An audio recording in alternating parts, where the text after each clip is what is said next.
அவருடைய போராட்டம் வெல்க. இந்த போராட்டம் தமிழகத்திலே பதிவு செய்யப்படும்.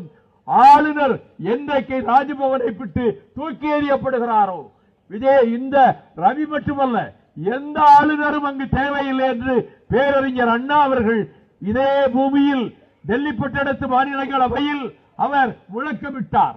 அந்த நாள் வரும், உண்மையான மாநில சுயாட்சி மலரும். அப்பொழுதுதான் தேசிய ஒருமைப்பாடு காப்பாற்றப்படும்.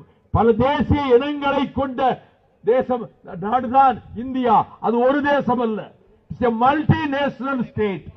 பல தேசிய இனங்களை கொண்ட இந்த இந்தியாவில் இவர்கள் திணிப்பு தேசிய ஒருமைப்பாட்டை ஒடுக்குமானால் நாடு சிதறுண்டு போகும். நாடு தனித்தனி நாடுகளாகின்ற ஆபத்தை இந்த நூற்றாண்டிலேயே சந்திக்க வேண்டியது வரும் என்று மத்திய அரசுக்கு, மோடி அரசுக்கு எச்சரிக்கை செய்து போராட வந்த தோழர்களுடைய முயற்சிகள் அனைத்தும் வெல்க வெல்க வெல்க என கூறி விடைபெறுகிறேன். நன்றி, வணக்கம்.